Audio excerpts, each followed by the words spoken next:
nomor 10 tahun 2024 bahwa jadwal pelaksanaan kampanye itu dimulai di tanggal 25 September sampai dengan di 23 November.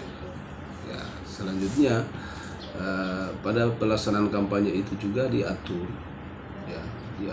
dalam rangka pemasangan alat peraga kampanyenya, kemudian pelaksanaan kampanye rapat umumnya, di mana kami di KPU Kabupaten Muna Barat itu kemarin kita sudah melaksanakan rapat koordinasi bersama partai politik, kemudian pasangan calon dan pemerintah daerah, lapangan Desa Mekarjaya, kemudian yang keduanya di lapangan Pelabuhan Tendasi di Desa Tendasi Kecamatan Timur Utara.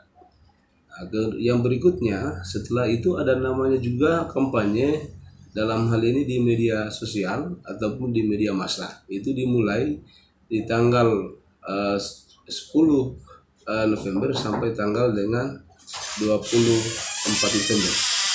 Nah, sementara yang ketiga adalah masa tenang. Masa tenang itu dimulai di tanggal 24 sampai dengan 26 November. Satu kesepakatan yang langsung disetujui oleh pemerintah daerah selaku pemilik atas fasilitas yang akan digunakan, baik itu yang digunakan pada pemasangan alat peraga kampanye maupun pelaksanaan kampanye rapat umum.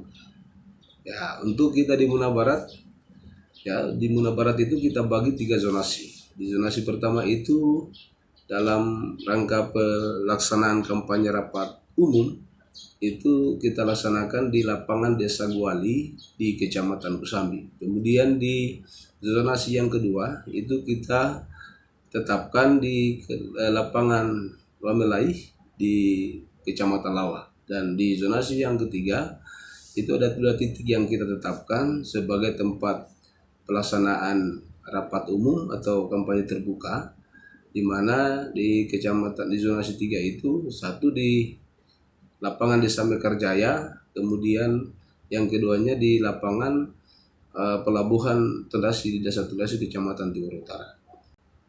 Tentu kami sebagai penyelenggara secara teknis selalu mengingatkan kepada LO pasangan calon selaku penghubung pasangan calon dan termasuk rekan-rekan pimpinan partai pengusung dan pasangan calon sendiri untuk kemudian mematuhi ketentuan ataupun peraturan yang berlaku pada masa kampanye. Karena dalam pelaksanaan kampanye apabila misalnya pasangan calon kemudian tidak mematuhi itu, maka tentu kita melihat potensi-potensi yang akan diakibatkan, dan itu salah satunya ketika misalnya ditemukan itu melanggar pada ketentuan di kegiatan masa kampanye, maka itu juga sampai dengan berujung pada pembatalan pasangan calon.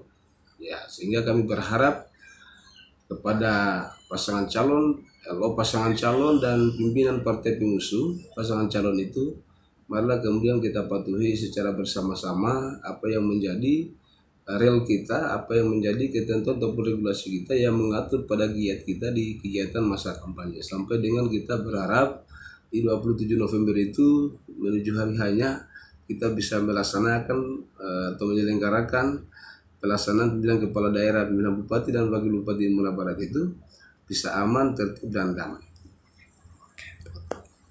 Download Tribun X sekarang, menghadirkan lokal menjadi Indonesia.